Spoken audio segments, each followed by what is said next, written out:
بسم اللہ الرحمن الرحیم۔ السلام علیکم ناظرین، میں حامد مظفر منہاس HTV7 اردو آسٹریلیا سے۔ ناظرین، آج میں آپ کے سامنے وہ حقیقت لایا ہوں جو ہمیں صرف بطور رپورٹر نہیں بلکہ انسان ہونے کے ناطے جھنجھوڑ رہی ہے۔ ناظرین، بلوچستان کے ضلع خوزدار میں ایک سکول بس پر خودکش حملہ ہوا۔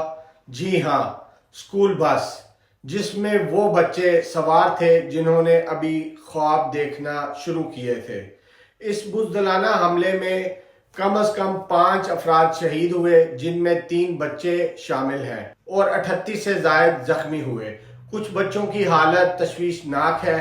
یہ انسانیت کا جنازہ تھا، علم پر حملہ تھا، مستقبل کے چراغ بجھا دیے گئے۔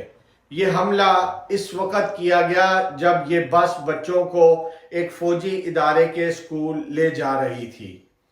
مقام تھا 0 پوائنٹ خوزدار، اور نشانہ تھے وہ معصوم جن کا اس جنگ سے، اس نفرت سے، اس سیاست سے کوئی لینا دینا نہیں۔ ناظرین، اب سوال یہ ہے، یہ کھیل کس کا ہے؟ اس کا فائدہ کس کو ہوتا ہے؟ بلوچ علیحدگی پسند تنظیمیں، غیر ملکی ایجنڈے، یا صرف دہشت پھیلانے کے لیے کیا گیا ہے؟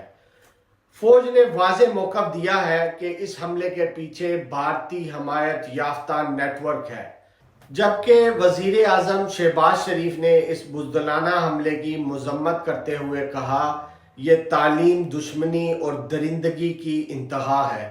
معصوم بچوں کا قتل انسانیت کے خلاف جرم ہے۔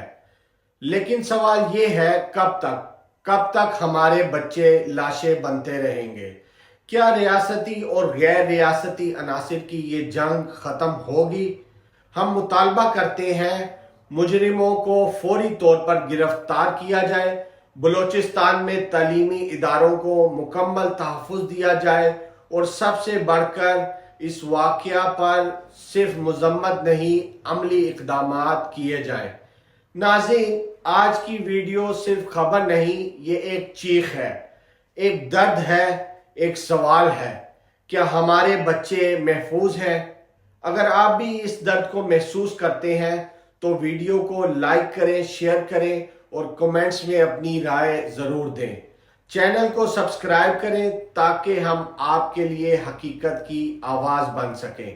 اللہ تعالی ہمارے ملک کو، ہمارے بچوں کو اور ہمارے مستقبل کو محفوظ رکھے، آمین۔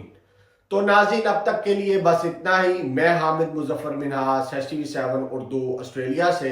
مزید ایسی تازہ ترین خبروں اور اپڈیٹس کے لیے ہمارے چینل کے ساتھ جڑے رہیں۔ تب تک کے لیے اللہ حافظ۔ السلام علیکم ورحمۃ اللہ وبرکاتہ۔